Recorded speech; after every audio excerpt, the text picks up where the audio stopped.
In today's video, I'm going to show you how I do a vintage heirloom pillow sham on my Brother PR1X single needle machine. The first thing I do is I take this pillow sham over to my heat press and I press it. You have to be careful because there is a nylon zipper back here, so I just make sure that that is on that's hanging off the heat press. And then the reason I do that is because these little areas in the center tend to be a little puffy when I first get it, and I don't want my needle to get hung up anywhere. The next thing I do is I find my center, which obviously should be the center of this square, but just to be sure that I am getting the center correctly, and because I want to draw my two horizontal vertical crosshairs, I just take my thermal marking pen and I just make a little mark where these two medallions meet all the way around, and then I just take my straight edge and I draw those. Now this will come off when I iron, or when I put it back on my heat press. That will actually come off. You can also just use a heat gun or a blow dryer to take it off. I'm just really careful when I use a heat gun because those can get really hot. So the next thing I'm going to do, I'm going to use my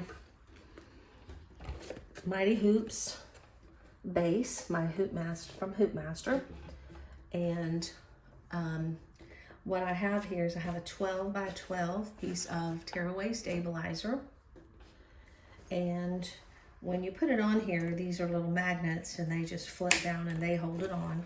This is the bottom of the Mighty Hoop.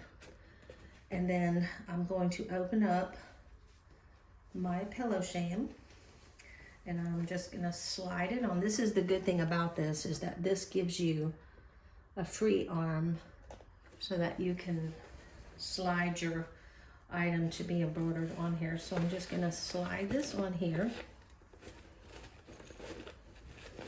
And then I try to center it up as best I can before I put it on the machine, but I don't worry about it too much because the machine's gonna also help me center it. So I can feel the edges of the hoop around here, and so I kind of feel with my fingers and adjust as I think is necessary to get it. I'd like to have it close. I don't want it to be too far off. And so that looks pretty good vertically. And then I'm going to do this way and slide it over just a little bit this way.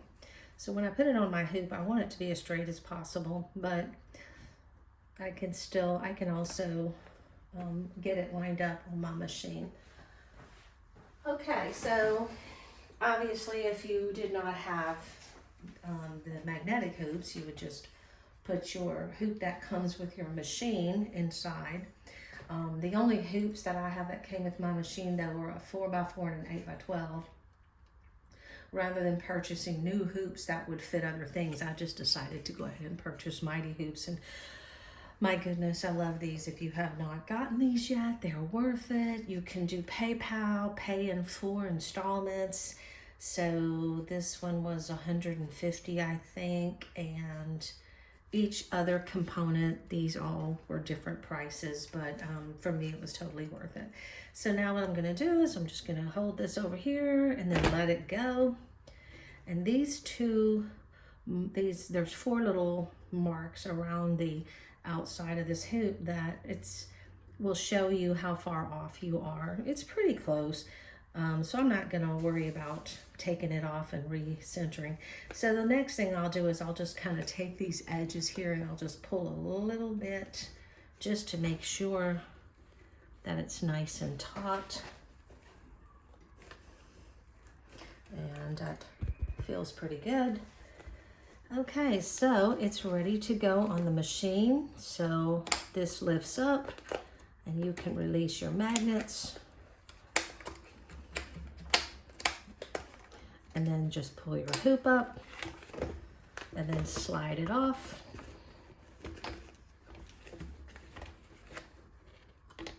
There we go.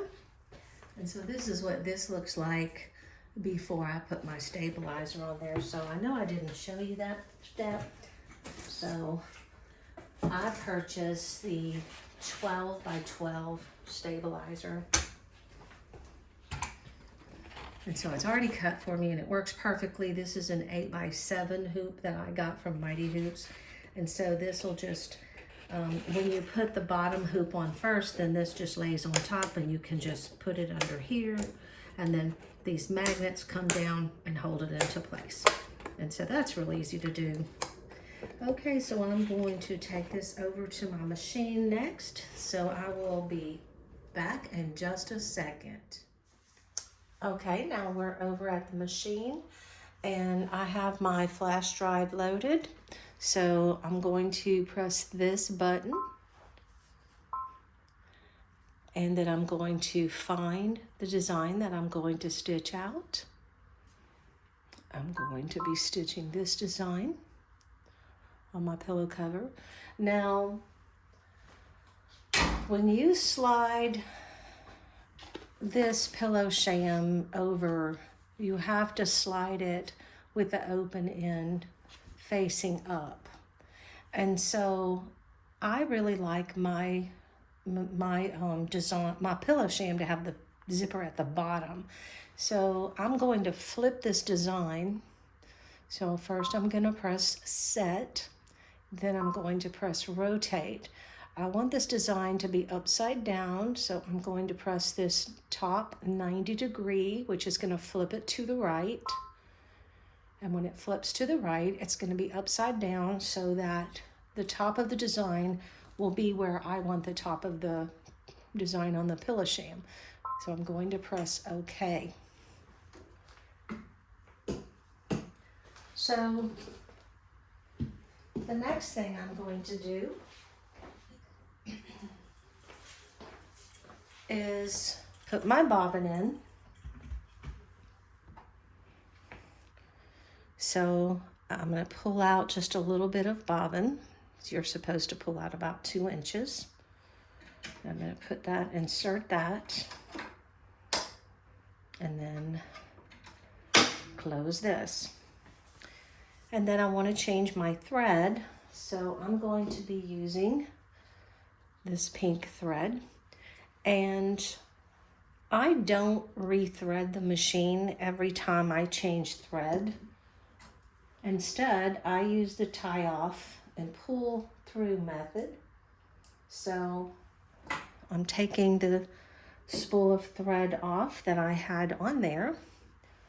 I'm going to put on my new thread and I'm just going to tie the end of it to the end of the last one that I just took off. I'm going to trim that.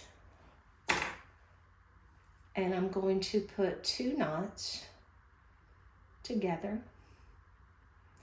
Pull that, you don't have to cut it. And then you unthread your needle, but you keep everything else in place. And I hold this and I just pull this through until I see my pink thread come through on the bottom. And there it is. And then we're going to thread the needle. So this is the thread the needle button. So we're going to push that. It goes down. So I'm just going to run this under here. That's a lot easier to see if you look at the diagram in the book. Wrap that around, cut the thread, and hit my thread needle button again. And now my needle is threaded. It's that simple to change thread on this machine, so I really don't use the top. I don't use all those. I just keep changing the thread on the same spool. This is something that I also got from the Mighty Hoop company. It's actually called Midwest Products, but I forget what they call it. It's Hoop Master. And so this slides on over your bobbin case and it snaps into place. This is a hoop support because these Mighty Hoops are very heavy. They're heavier than the hoops that come with the machine. So now that that is in place, I'm going to open up my zipper area.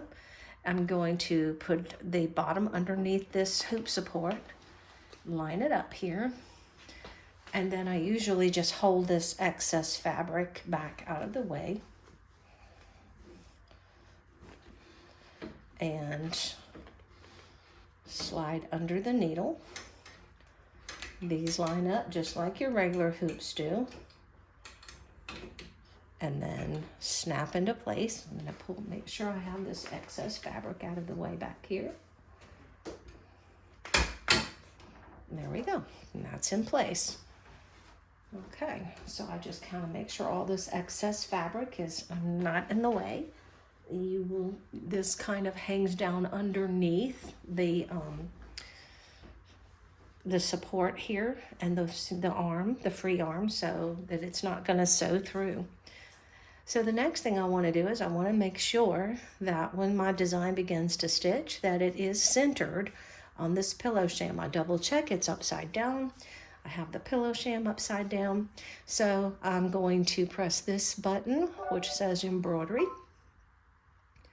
And I'm going to bring you in a little bit closer so you can see here.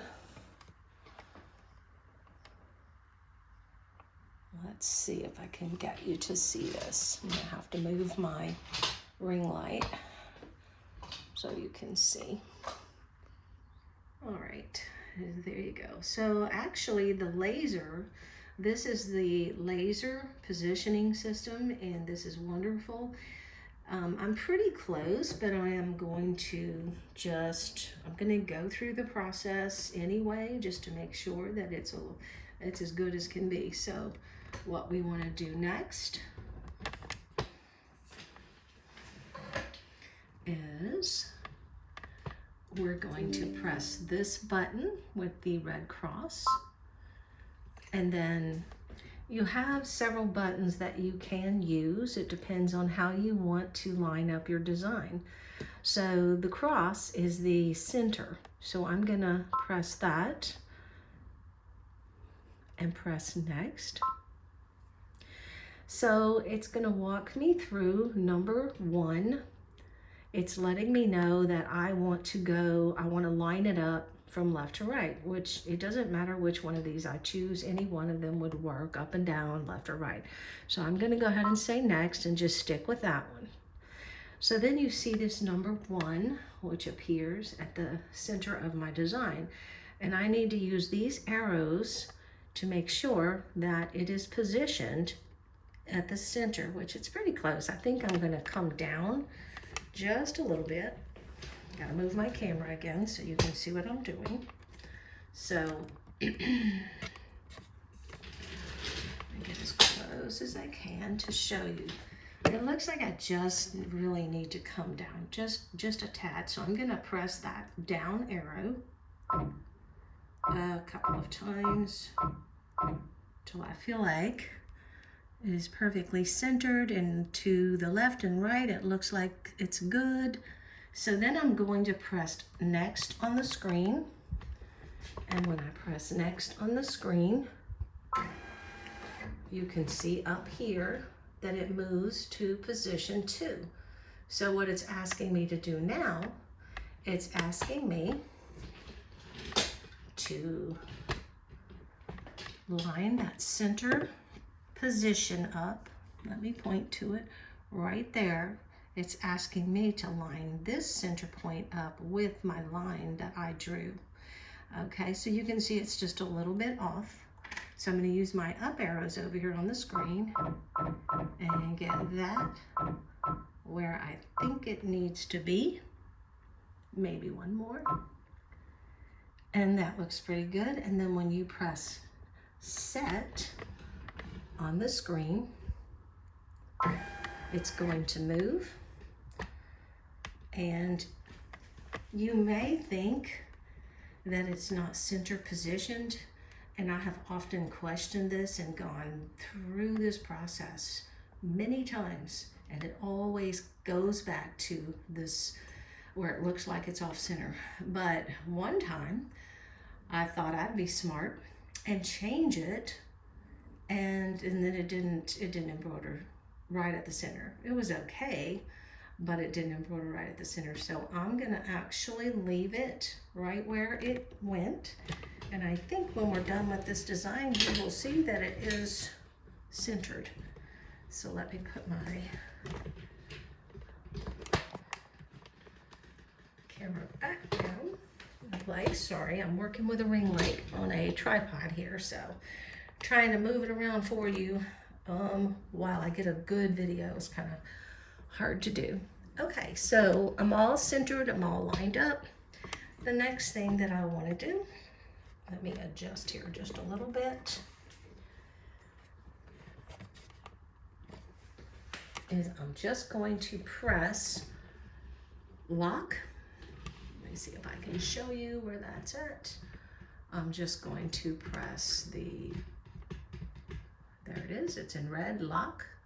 It's locked in place and it's ready to go. And I should mention that it's always a good idea when you're using these mighty hoops to trace and make sure your design is going to fit in there, because the machines really don't recognize these as hoops that belong to the machine. And so I am going to go ahead and do a trace real quick just to make sure, and I will show you what happens when I do that.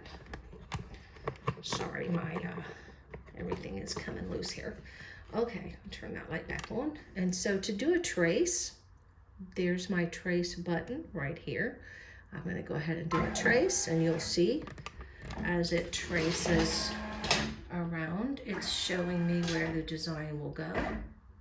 I want to make sure that it does not go outside the hoop, because if it did and it hits my hoop, it would definitely damage my machine, and we don't want that.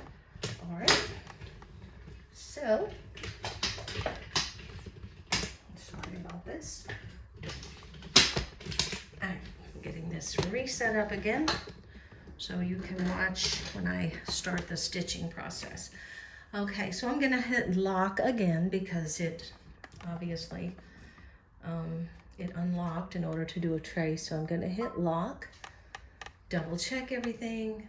I have my thread the right color, I have the design upside down, I have the pillow sham upside down and centered.